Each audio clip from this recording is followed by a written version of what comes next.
Hi there, and welcome to This Mom Knows. Diedra is our guest today, and she is originally from Sleepy Hollow, Illinois, with all its headless horseman imagery. She now lives on the west coast of Florida with her husband and her kids, Riley and Logan. Her background in fashion has served her well, as she and her husband have now renovated, I think, 2 houses together. But her life took a twist, bringing her to where she is today, and we're going to talk about that. So welcome, Diedra. Thank you so much, Jen. I so appreciate you having me here. What a blessing to be part of This Mom Knows. I think it's so amazing what you're doing and that you're reaching all of the moms, because let me tell you, we need it. Us moms, we need community, and it's just such a blessing to be here. So thank you. Oh, thanks for coming. It's my pleasure to invite you. So tell us just a little bit. That was a very brief bio. So tell us a little bit more about who you are, where you're from, maybe a bit about your family, why you left Illinois for Florida. So like Jen said, I'm originally from Illinois. I was born and raised with my husband as well. And a couple years ago, we just decided, you know what? We're kind of done. We were done with the cold weather and the gray, cloudy skies. And we actually wrote 5 different states on a piece of paper and released it and started preparing to move. And lo and behold, my husband got a job here in hot, sunny Florida, and we're loving it. I love the outdoors. Like Jen had said, being outdoors is a huge stress reliever for me. So being able to go biking and kayaking and just enjoying nature is one of my most favorite things to do. Oh, that's great. And you've got the sunsets and the shelling and all that other fun stuff that, I mean, you can bike here, but you can't go find shells. And we do. It's beautiful. You guys definitely, if you ever get a chance, come to the west coast of Florida and check out the shells. They're quite amazing and beautiful. That's great. Well, I'm excited to talk with you today about something you know about, which is finding your voice. And you literally know about finding your voice. We usually use that term figuratively, but I've known you for a few years now, and you've alluded to a season where you literally could not speak, but I've never heard the story. So tell us about that. Yes. So, oh my goodness, you guys. So all of us have stories in our lives. And this is one story that definitely changed my entire life. And it started in the year 2003. At this time, I was working, like Jen said, in the fashion industry in downtown Chicago. And what I did there was I sold booth space to fashion designers, and then the buyers would come and buy for the next seasons. And so I had a huge show going on. I met the man of my dreams during this time, and we were planning a wedding. So during this time, I ended up really sick, you guys. I mean, of course, I was young and had all this going on, and I just worked through it because that's what we did, right? Right. We worked through it, A badge of honor. Yes. And so during this period, I had lost my voice. I had laryngitis. I'm drinking the tea. I'm doing everything that, trying, except not staying home and resting, which is what I should have done. But I pushed through it. And at that time, I just figured I'd get it to the other side. Well, lo and behold, what happened was my body started to recover. So my body actually was starting to recover. The symptoms are going away, except my voice. So at a small point, it came back, but then it started disappearing. So for instance, if I was talking to Jen right now and I would say, "Hey, Jen, how are you?" And my voice just choke. It was almost like I started talking like these grunts and I couldn't get words out of my vocal cords. They would not flow out. And so I went to the doctor and they said, "Oh, I don't know what's wrong. We'll went to an ENT.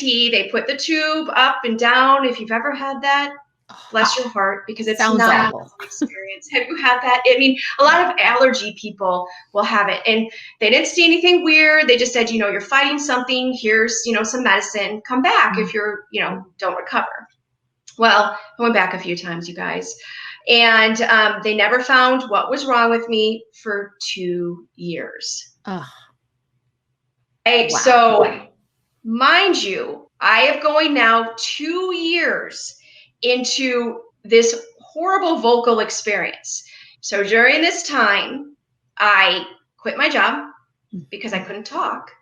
I went into a major depression because I love people, you guys. If you know me, I am outgoing by nature and I love to talk. I'd be the type that's you need to walk in an elevator and I'm going to be like, hey, how are you? Like, and so I just lost who I was. I lost my voice. I lost friendships. I quit my job. And this was for 6 years. Wow.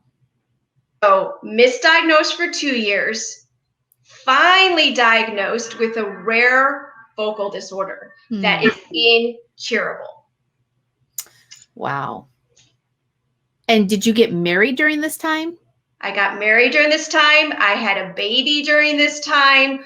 Life went on in a somewhat regular way, except a whole lot of tears and a whole lot of growth and a whole lot of junk in the middle that was hard.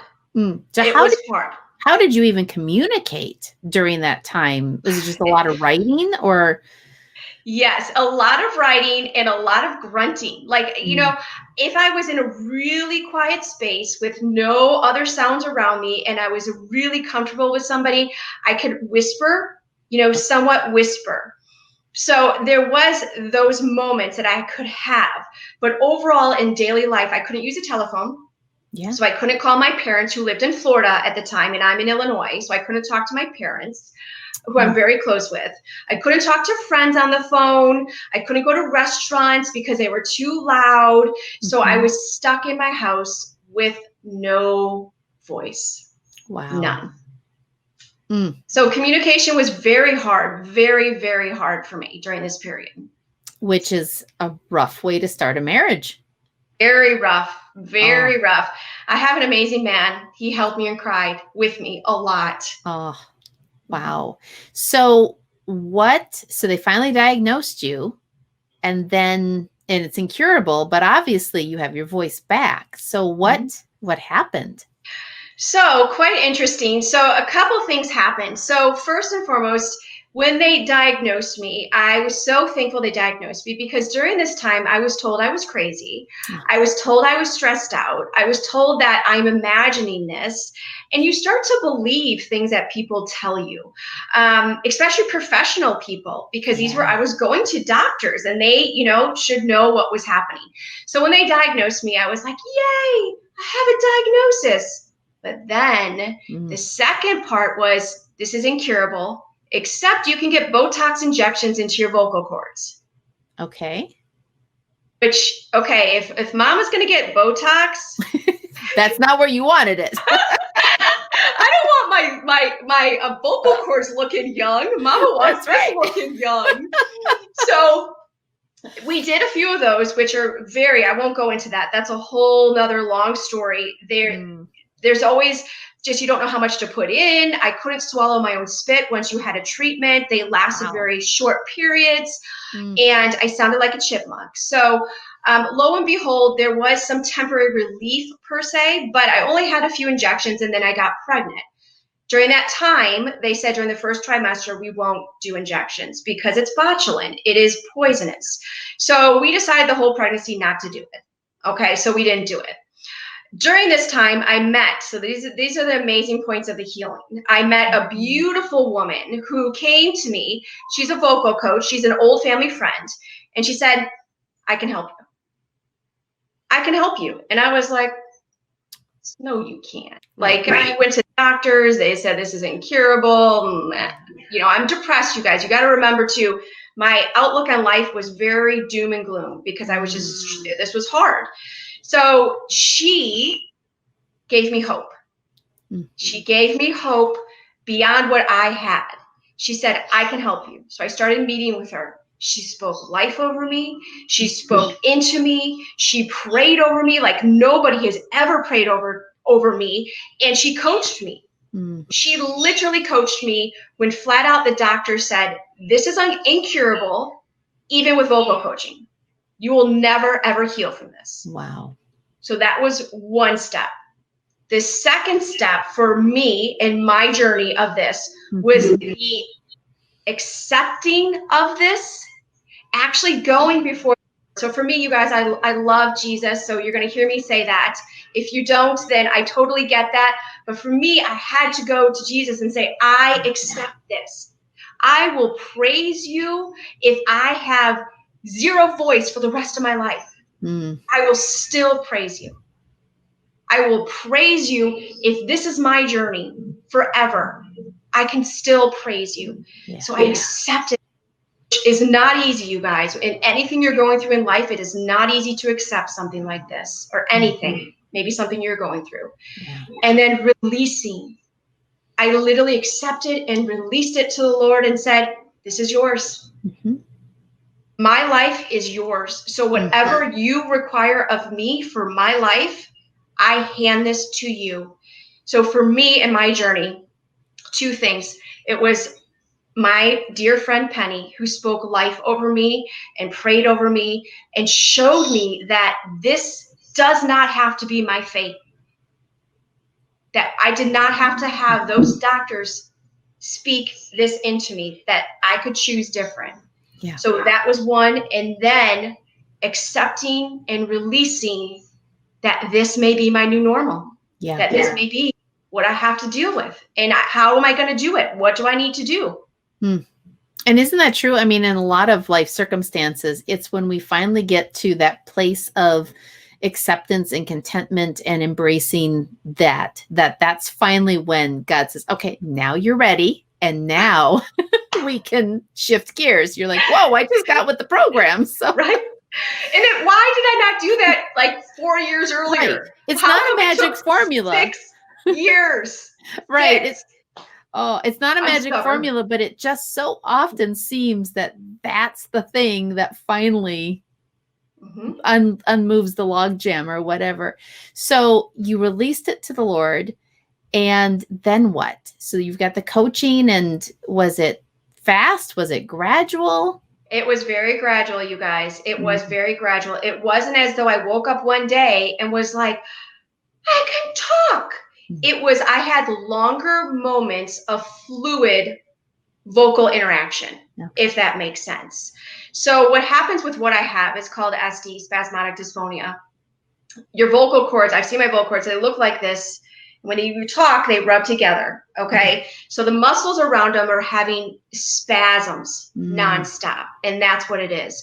So the blessing in all of this, I had less spasms. So bit by bit, all of a sudden I just had a whole sentence. I just said a word. I mean, it was definitely not like a came down, strike lightning, all of a sudden it's gone. It's been a journey. And even moments today, if I fall under the wellness line and my voice starts to get weird, what do you think happens? I have moments of like, whoa, like, because it triggers some really hard times in my life. Absolutely. Yes. And so the vocal coaching, is that what was helping get the muscle spasms to be under control and is basically strengthening your muscle cords, I'm imagining? She definitely taught me tricks to certain, obviously, your R's are really hard, as we know, if you have kids, we all have kids, we're moms here. And the R's are really hard. So she would, explain how to, softly go into those. So she gave me some tricks of the trade. And quite honestly, speaking life, if we could speak life into people, such as Penny spoke life into me, there's huge power in your mindset. There's huge power in understanding that you can get to the other side of whatever you're experiencing in your life.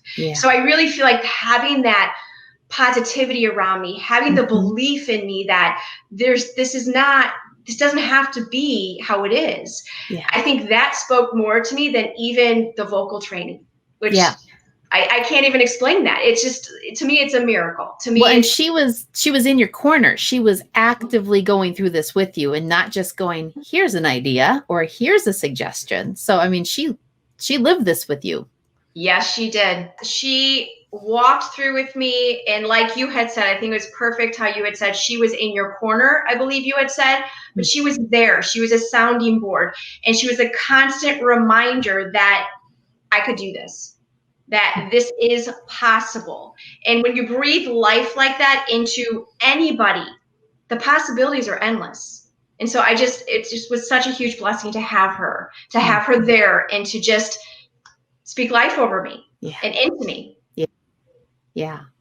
And was there anything else as part of this that was part of your healing? Just the bottom line of releasing it, accepting it, releasing it, and being okay with the fact that I may not ever speak normal again. Yeah. And you guys, if you heard me, and actually Penny recorded every session we did. And to this day, again, this started in 2003.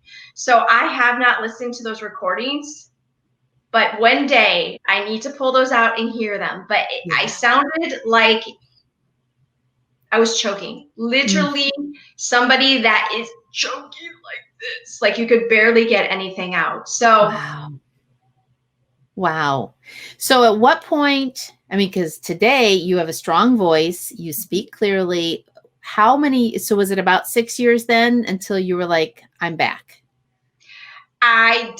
it took time. Okay. So it definitely took time, just like anything in life. When you go through something very traumatic, there is sort of like that. You put your foot out and then you put it back.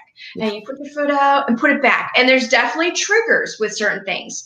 So obviously my voice is back. But like I said earlier in the podcast, when there's any sort of tickle, or if I, fall below the wellness line and I'm fighting something and it goes to my vocal cords, let me tell you, I am whipping out the honey. I am whipping out the oils. I am whipping out warm compresses.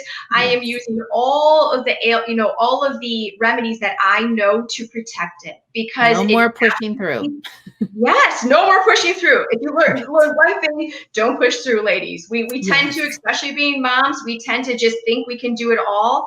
But I highly encourage you, throw those kids in front of a TV. I know maybe that's not the best wisdom, or find someone to help you, but do what you need to do, because when you fall, the whole family especially long term. You don't want to fall long term. Exactly. Those few days in retrospect to your life or your long term is just do what you need to do for those few days and rest. Your kids are going to be fine. You're gonna make it through, right? They'll recover too. Yes. They'll recover. They'll enjoy their TV time. That's right. Yeah. Besides really being a journey of faith, this also led you on kind of a mission towards healthy living. So what are some ways that this has impacted your family and the way that you now live?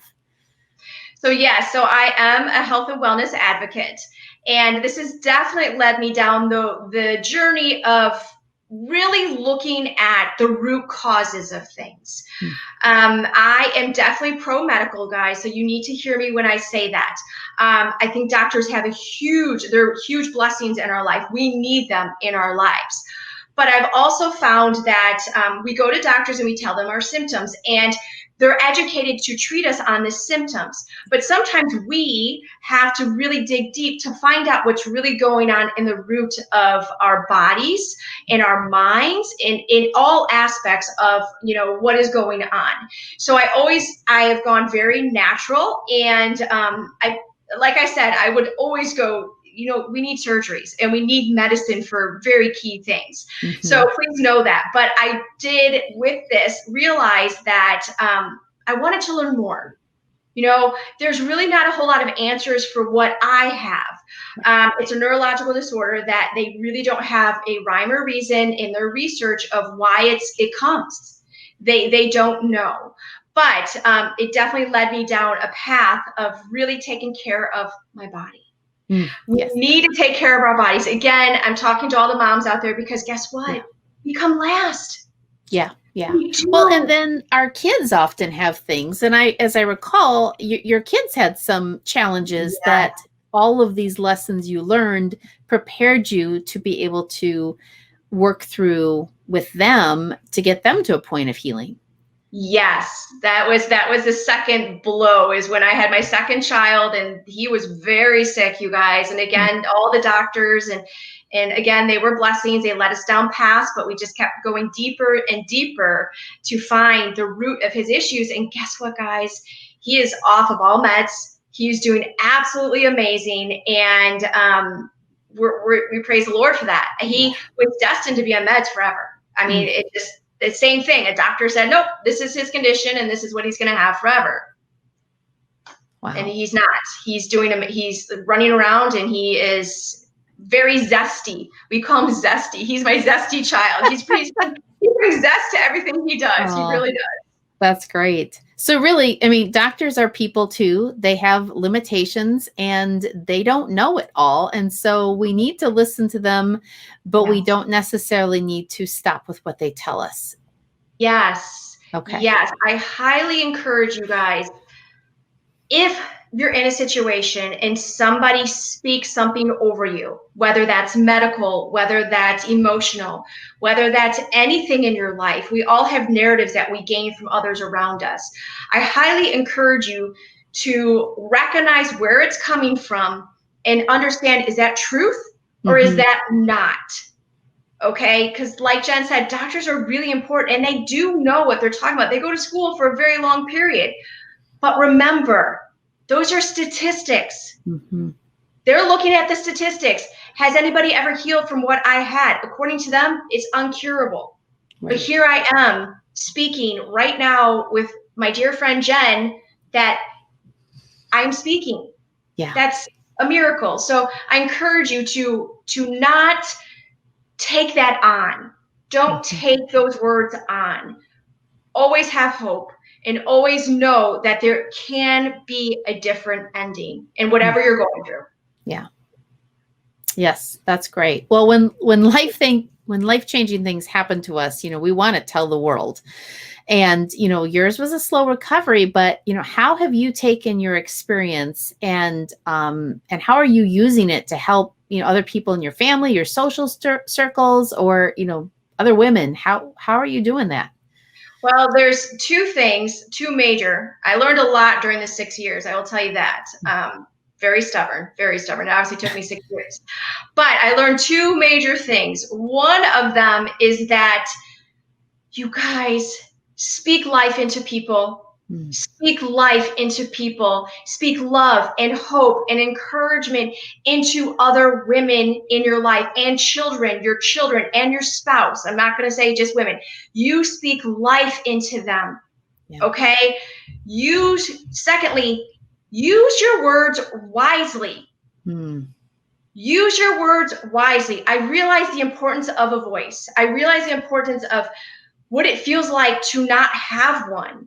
And then to recognize when you have a choice of how you're going to use your words. You have a choice to use them for good, or you have a choice to use them for not so good. Yeah. Let's use our voice for good. Okay. And then thirdly, so I'm adding a third. Sorry. Sure. I said two. I'm adding a third. Okay. The third is that God gave us one mouth and he gave us two ears for a reason. You guys, we have got to listen more than we talk. And I'm putting myself in this circle because I'm one of those people that loves to talk. I always was blah, blah, blah, blah, blah, blah, blah. During this, I realized we need to stop, or I'm going to put this on me. I needed to stop and really listen to people. Really hear their story. Ask them pertinent questions about them. We are in a quick society. We are super busy. We're all running around with our heads cut off, but we all want connection and we all want community. Yeah. Stop. Use your ears. Zip the lip. I like to say zip the lip. Really stop and listen to other people and hear them, because their story has power too. Whatever they've been through, they first want to share it. And two, you can learn from whatever they've experienced. Absolutely. Yeah. And that's a lot of the heart behind this podcast, is learning from what other moms have experienced. I love that. So if a mom listening today is struggling with a chronic health challenge. And, I heard you say the outcome could be different. And I just want to be clear, that may not be healing, but it can certainly be still living life well. But what would you say to her today in the midst of her struggle? Don't give up. Don't give up. Find your circle of people that you know you can go to that are going to speak life over you. I also encourage you to share your story, whatever you're going through, because you don't know who can help you. So for instance, this was an old family friend that was generations back. So don't hide whatever you're going through. Share it so that somebody can come to you and they may have an answer that you may need, or like a little key. Sometimes our health is just finding that key, putting it in and fitting it so that it turns. If you put the wrong key in the wrong hole, it's not going to turn. Right. So just don't sit in whatever maybe a doctor said never, those big huge words like you'll never heal, you'll never get through this. And like Jen said, maybe it's not healing, but maybe it's just accepting and being able to release this. And maybe your story will touch somebody else. Yeah. Oh, that's good. That's so helpful. Oh, well, we have a couple wrap-up questions, and so it kind of shifts to something a little more lighthearted. But one thing I ask every guest is, what is your favorite gadget? My favorite gadget is this. This is I love essential oils, and this is what I call a diffuser necklace. What I love about it, you don't know, it looks pretty, all of that, but when I need calmness in a bottle or peace or whatever, you can put any oil in this and I just roll it on me, guys. Oh. This is one of my favorite gadgets and I wear it an awful lot. So literally, if you see me, I'm probably wearing it. Oh, that's great. That's for 2020. That is great. Yeah. They're going to have an oil called 2020 pretty soon. Yeah. Yes. Oh my goodness. We all need some peace right now. So how can people find you or connect with you and maybe continue the conversation with you? Yes, I would love to connect with you guys. Like I said, I love people. I love stories, and I love connecting. So I'm on Facebook. You can find me on Facebook. I'm Diedra McGeever. So it's my first name, my maiden name, my last name. You can also find me on Facebook. We have like I said, I'm a health and wellness advocate.